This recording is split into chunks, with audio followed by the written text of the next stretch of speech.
What's up, guys? Welcome to your 23rd Android tutorial for the new Boston.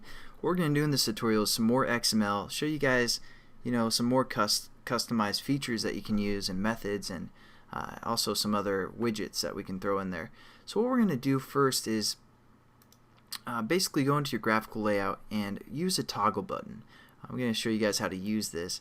We're going to throw this in between our text view and our button, so right there. And then what we want to do is have this toggle button on the same line this button is. So now we're going to define it in the Android XML here. So I realized the last tutorial I was saying Control Shift Format, and it's actually Control Shift F. So that's what you guys want to do, or Command Shift F if you guys are on a Mac. So then just format it, and then what we want to do, like I said, is get that toggle button on the same line as our regular button. So what we can do is set up a new linear layout, and I'm just going to kind of separate those two so we have some working room, and we're going to set up a new linear layout that's going to be horizontal, so those buttons are next to each other.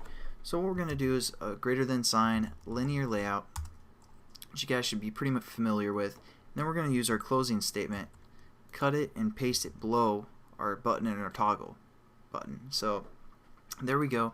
Now what we need to do is set up kind of the linear layout, what we want it to be, what we want it to cover. So we're going to say Android layout width, and we're going to set that equal to fill parent, and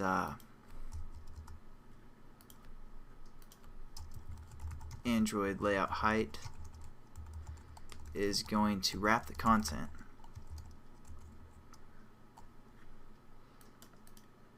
The only other thing we really need to define right now is the Android orientation.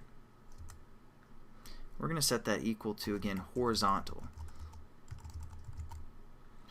There you go, and now let's check it out. It looks pretty good, but what's happening is, again, it's pushing that toggle button off the screen because our button is filling the parent. Now I'm going to introduce you guys to something called WeightSum and weight.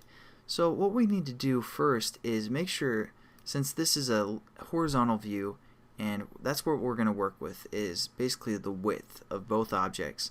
So the first thing we want to do is set both the widths to fill parent. I know it sounds kind of strange because it's not really going to change anything, but we're going to say fill parent, and if we check it out, nothing really changed. But now what we can do is we can apply some, like a total weight value within this linear layout. We're going to hit Control Shift F again, kind of format it. Okay, that didn't turn out the way I thought it was. But basically, we can add a weight sum up here within this linear layout. Then we can distribute some of the weight within each item, and it'll take up kind of a percentage of what's available. And since the whole width is available, that's what it's going to distribute. So how we're going to set that up is we're going to go into this linear layout where we define some stuff, and we're going to set up the total value. So we're going to say Android weight sum is the command, and we're going to set it to something like 100 because 100 is pretty easy to work with. Then you can kind of give them percentages.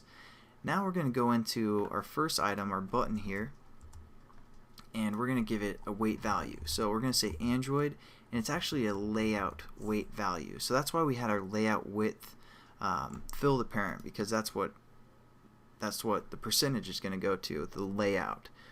So we're going to say layout underscore weight, and we're going to set this equal to 50 just to start with.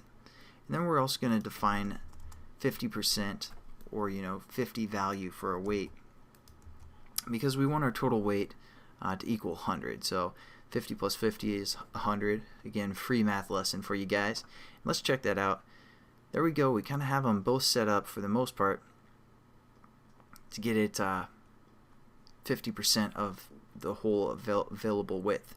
So that's kind of the introduction to the weight value, but and how weight sums work and all that great stuff.